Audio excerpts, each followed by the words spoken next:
Hello everyone, নতুন আরও একটা ভিডিওর সঙ্গে তোমাদের সকলকে জানাই অনেক অনেক ওয়েলকাম। তো দেখো, বাসন্তী মায়ের ভাসান হচ্ছে। তো মেলার 4 দিন আগের ভিডিও তোমাদের সঙ্গে শেয়ার করতে চলেছি। তো আমার বর টুকাইকে নিয়ে একটু ঘুরতে ঘুরতে গেছিলো মাঠের দিকে। তো গিয়ে দেখতে পেলো যে বাসন্তী মায়ের ভাসান হচ্ছে। তো সেই সুযোগে তখন ভিডিওটা করে নিয়েছে।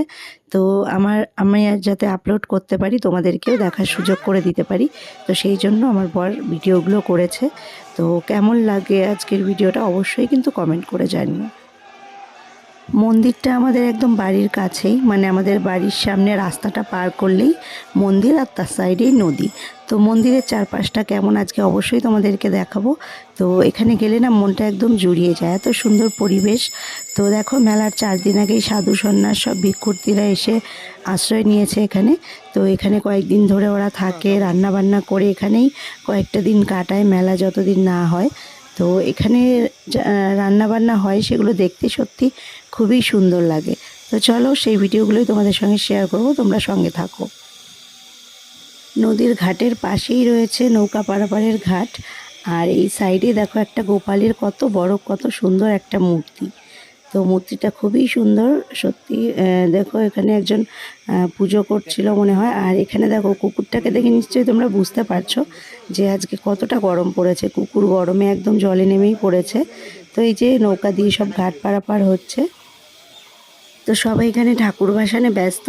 টুকাই তো এসে ঠাকুর ভাসান দেখতে পেয়ে তো খুব মজা পেয়েছে, মানে ও ঠাকুরকে বল বল বলে, তো বলছিল দেখে বারবার বল বল। আর এখান দিয়ে দেখো, মেলার দোকানপাটের প্রস্তুতি কিন্তু একদম জমজমাট চলছে।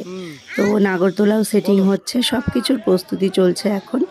আর এখানে দেখো, সাধু সন্ন্যাসরা যে যার মতো আশ্রয় নিয়ে বসে পড়েছে। তো এখানে আসলেই দেখা যায় সবাই যে যার মতো রান্না করে, ছোট কাঠে আর কি রান্না করে, খুব সুন্দর লাগে দেখতে।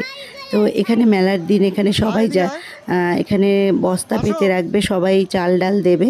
তো সেই ভিডিও অবশ্যই তোমাদেরকে শেয়ার করব, মেলার দিনের ভিডিও। তো আজকের ভিডিও দেখো, আর অবশ্যই কিন্তু জানাতে ভুলো না যে আজকের ভিডিওটা তোমাদের কাছে কেমন লাগলো। মেলার ভিডিও অবশ্যই শেয়ার করব। তো দেখো, মায়ের ভাসান হতে চলেছে। এখন মাকে জলে ভাসান করা হবে, তারপর নতুন মূর্তি আসবে মায়ের। আর অষ্টমীর দিন এই নদীর ঘাটে প্রচণ্ড ভিড় থাকে স্নানের জন্য। তো বাসন্তী মায়ের পুজোর সময় অষ্টমীর দিন স্নান হয়। আর আমাদের এই মেলাটাকে বিশেষ করে স্নানের মেলা বলা হয়। তো অনেক দূর দূর থেকে এসে এই ঘাটে স্নান করে, এটাকে সবাই পুণ্য বলে মানে। আর অনেক ভিক্ষার্থী, তারপর সাধু সন্ন্যাসরা আসে, তারাও সবাই এখানে স্নান করে। তো মেলার দিনই থাকে সাধু সন্ন্যাস ভিক্ষার্থী।